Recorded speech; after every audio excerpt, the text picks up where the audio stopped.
كام حاجه للراجل لو انت عملتهم للست هتزعل منك، مش هتحس ان انت الراجل الصح في حياتها. ايه هي؟ اول حاجه، مش لازم تشتمها وتغلط فيها. اتخانق زي ما انت عايز، زعق زي ما انت عايز، بس الا الشتيمه، الا الاهانه. عشان الست في نقطه كده في الست، يعني ايه، ما بتحبش الراجل يشتمها، ما بتحبش الراجل يهينها على نفسيتها او حياتها الشخصيه، يشتمها ابوها وامها بيها. ما ينفعش.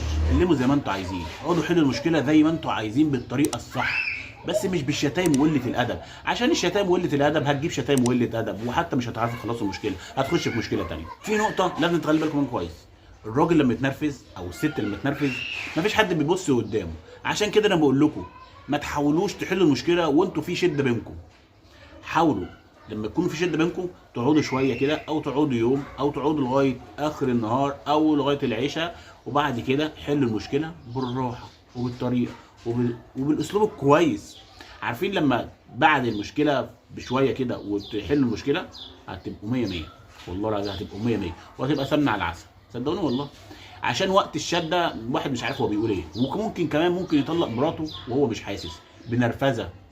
عشان في ناس كتير يقول لك انا طلقتها، بس وانت متنرفز يعني ما تتحسبش. يعني انا شايف اللي ما تحسبش. وحاول لكل شخص يحاول لو عايز تخلي مراتك او حبيبتك تحبك تسمعها للاخر، خد منها الكلام.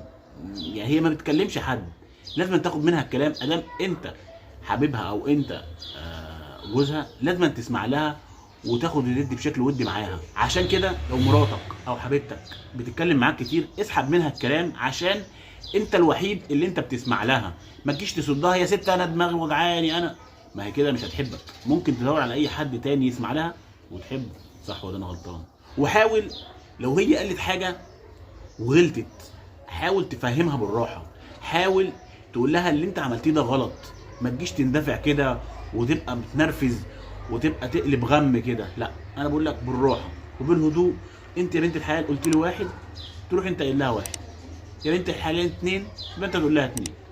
ما تجيش تقفل كده مره واحده، انت غلطتي، انت عملتي، انت سويتي، انت غلطتي في امي. لا، ما انت ممكن تفهمها بالراحه. تقول لها مثلا انا ما بحبش الحاجه دي، انا يا ستي بعمل حاجه كذا كذا كذا كذا كذا، انا بحب كذا كذا كذا كذا، صح ولا انا غلطان؟ ما تحاولش اللي انت اول ما تغلط سنه بسيطه كده تروح ماسكها لورا تيكي تيكي تيكي تيكي. بنت ولا ست ما بتحبش كده. فهمها قرارات مره واثنين وثلاثه، بعد كده بقى اعمل وقفه معاها، انا مش هتكلم معاكي، انت غلطت وعملت وسويت وكده وكده. حاول لو انتوا اتكلمتوا مع بعض ولقيت في شده، في كده مسكوا في الموضوع وشده وخلاص هتقوم على بعض، ما تتكلمش دلوقتي. عشان انت لو طولت انت ممكن تسيبها وتمشي. لا، استهدى بالله كده واشرب ليموناتا. عارف ليموناتا؟ عارفها دي؟ عارفها ليموناتا دي؟ او كركديه ساقع كده يهدى اعصابك.